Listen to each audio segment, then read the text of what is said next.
Pamasahe sa Fastcraft misakag 10%. Fuel surcharge mga katropa ipatuman sa Ocean Jet sugod Abril 11 or sugod Abril 10 ug mga adlaw.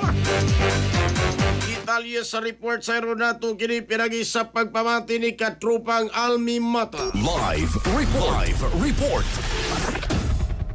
Yes, posible nga mas mubugat ang gasto sa pagbiyahe sa mga pasahero nga nagsalig sa Fastcraft o jet ferry uman ipaibaw sa usa ka pinakadakong operator sa Visayas ang pagtaas sa pamasahe. Sa paibalo na itong Miyerkules sa Abril 8, ang Ocean Fast Ferries Incorporated, operator sa Ocean Jet, nagkumpirmar nga mapatuman sila og 10% fuel surcharge sa tanang biyahe sugod ugma Abril 10. Matod sa kompanya, ang pag-adjust sa pamasahe konektado gihapon sa nagpadayon nga tensyon o gubat sa Middle East nga nakaapekto sa global nga supply sa lana hinungdan sa pagsaka sa presyo sa crudo. Sumala sa bagong fare matrix, mao kini updated nga pasahe sa nagkanlaing ruta. Cebu to Tagbilaran o Tagbilaran to Cebu, 1,000 pesos ang economy ug 1,560 pesos ang business. Ang Tagbilaran to Secure ug vice versa, 1,000 pesos ang economy ug 1,560 pesos ang business.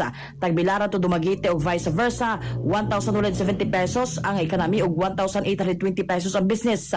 Dumaguete to Siquijor ug vice versa, 455 pesos ang economy ug 754 pesos ang business.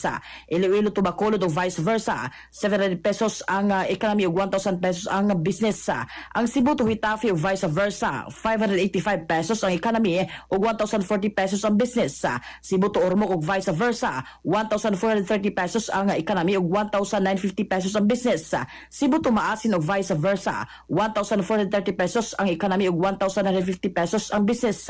Ug Maasin to Siargao ug vice versa, 1,040 pesos ang economy ug 1,560 pesos ang business. Gawas sa pagsaka sa pamasahe, gipay balusab sa kompanya nga ilang gipakunod ang pipila ka biyahe ug ruta isip kabahin na sa pag-streamline sa operasyon tali sa nagpadayon nga krisis sa fuel. Gidasig ang mga biyahero magplano daan sa ilang biyahe o mag-andam sa dugang gasto samtang nagpadayon ang pagsaka sa presyo sa lana sa merkado sa kalibutan. Mga katropa, alang sa papahimsog sa panlawas, inumong Sanfona Plus Gold alang sa naghayo sa Pilipino para sa Pilipinas. Kini inyong katropa Almi Mata, XFM News. XFM report.